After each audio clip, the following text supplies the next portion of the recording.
Halo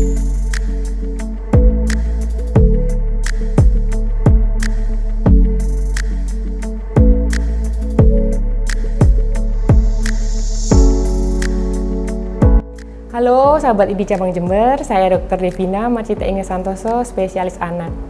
Orang tua tengah dibuat was-was dengan munculnya penyakit hepatitis akut misterius yang banyak menjangkiti anak-anak.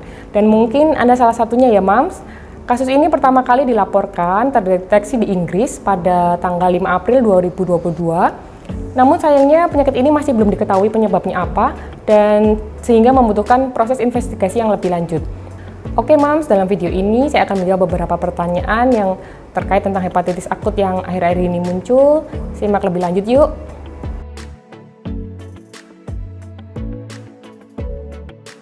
Sahabat ID, jadi kasus ini pertama kali dilaporkan dari data WHO, dilaporkan di Inggris, yaitu menyerang pada 10 orang anak dengan usia rata-rata dari 11 bulan hingga 5 tahun. Di sini didapatkan kasus dengan hepatitis berat, kemudian yang dari 9-nya itu memiliki gejala hepatitis itu dari sekitar bulan Maret dan 1 orang dilaporkan dari bulan Januari. Nah, pada tanggal 8 April itu kasusnya meningkat sekali menjadi 74 anak dan kemudian sampai 21 April dilaporkan oleh WHO sudah terdapat 169 anak dengan kasus hepatitis yang berat di 11 negara dari Eropa dan di Amerika Serikat. Dan dilaporkan juga kasus ini sudah mencapai di Indonesia dengan dari 17 orang anak total itu sudah mendapatkan transplantasi hati dan dengan kasus kematian 4 orang anak termasuk yang di Indonesia.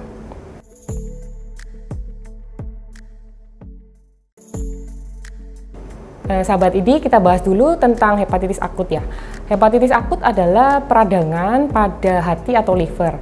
Nah, penyebabnya sendiri banyak. Salah satunya bisa dari virus yang sering kita dapatkan adalah virus hepatitis A, B, C, D, dan E ya.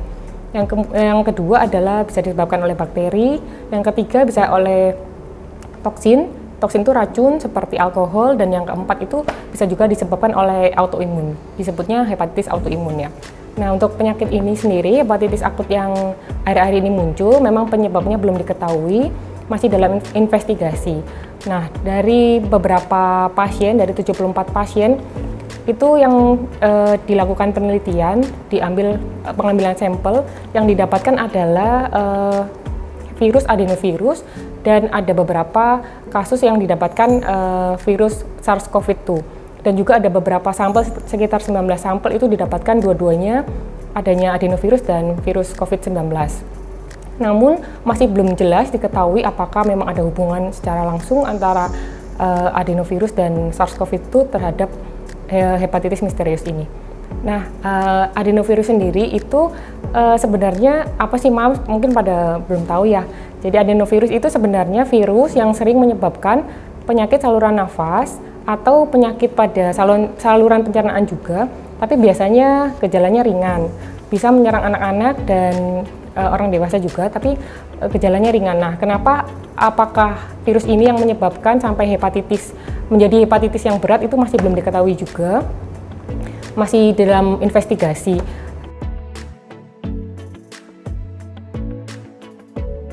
Sahabat ID, jadi kenapa hepatitis yang misterius ini yang masih belum diketahui sangat berbahaya dan terutama pada anak-anak, itu juga masih kita belum tahu kenapanya, masih dalam penelitian karena biasanya ya kalau hepatitis yang biasanya yang kita dapatkan adalah yang tadi saya bilang karena penyebabnya hepatitis A atau B atau C, D dan E ya.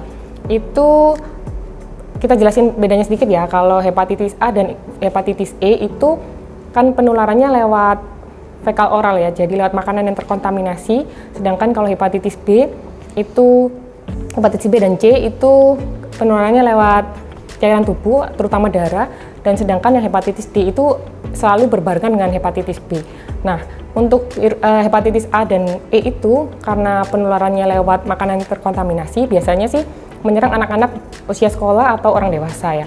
Nah, kalau yang ini kenapa menyerang pada anak-anak usia balita itu juga belum diketahui, karena sampai saat ini juga penularannya bagaimana belum jelas diketahui.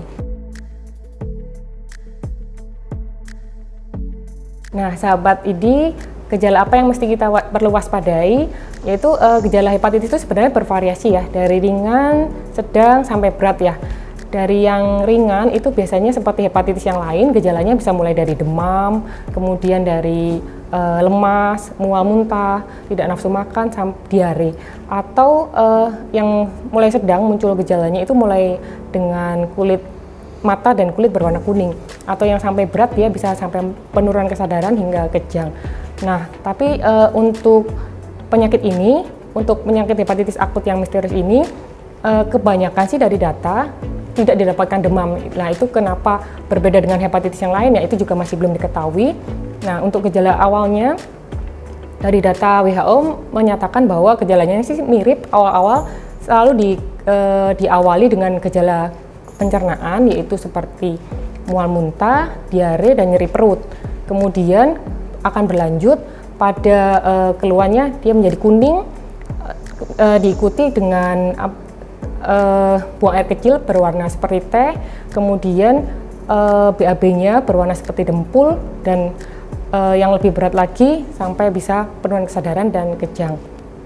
Dan pada pasien yang sudah sedang berat itu akan didapatkan peningkatan SGOT dan SGPT itu lebih dari 500. Nah, Moms dan sahabat ID tidak perlu khawatir, cuma kita perlu waspada kalau misalnya didapatkan gejala-gejala awal seperti demam, nyeri perut, dan mual muntah dan diare, bisa segera diperiksakan. Nah, sahabat ID, untuk pencegahannya, meskipun kita penularannya belum tahu, tapi untuk pencegahannya kita tetap lakukan promosi kesehatan ya. Prokesnya mesti kita lakukan dengan ketat. Yang pertama yaitu kita mesti cuci tangan, kemudian yang kedua minum air bersih dan matang, kemudian yang ketiga makan dari makanan yang bersih dan matang juga. Yang keempat, tidak boleh saling tukar-menukar alat makan. Yang kelima adalah membuang tinja atau popok sekali pakai pada tempatnya dan langsung cuci tangan. Dan yang keenam adalah menjaga jarak dan menggunakan masker. Kenapa tetap harus menggunakan masker? Karena tadi yang saya ceritakan bahwa ditemukan pada sampelnya itu ditemukan adenovirus. Adenovirus tadi adalah yang sering menyebabkan infeksi pada saluran nafas.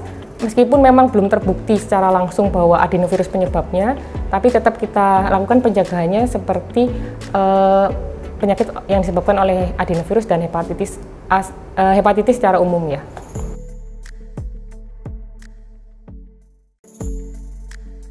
Sampai saat ini masih dikatakan tidak ada hubungan antara vaksin COVID-19 dengan hepatitis akut yang akhir-akhir ini muncul. Kenapa? Karena ternyata setelah diteliti itu anak-anak yang terkena hepatitis akut ternyata selama ini belum pernah mendapatkan vaksin COVID itu sendiri. Jadi belum ada bukti yang menunjukkan adanya hubungan antara hepatitis akut dengan vaksin COVID-19 sendiri. Terdapat beberapa rumor yang mengatakan bahwa beberapa vaksin COVID itu menggunakan adenovirus sebagai vektor atau pembawa dari COVID-19 sendiri. Dan ini yang berhubungan dengan penyebab hepatitis akut yang baru ini. Nah, namun setelah diteliti bahwa vaksin yang digunakan itu adalah virus adenovirus yang berbeda, karena itu adalah virus adenovirus yang menyerang pada simpanse, dan kemudian ada vaksin lain yang menggunakan kapsul dari adenovirus yang tapi dinyatakan bahwa vaksin ini tidak infeksius karena tidak dapat bereplikasi, sehingga sampai saat ini tidak ada bukti yang menunjukkan antara vaksin COVID-19 dengan terjadinya hepatitis akut yang baru-baru ini muncul.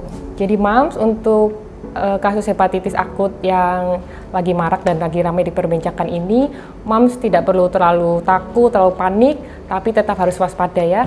Jadi prokes tetap harus dijalankan, jangan lupa cuci tangan, dan tadi tetap menjaga jarak dan memakai masker ya.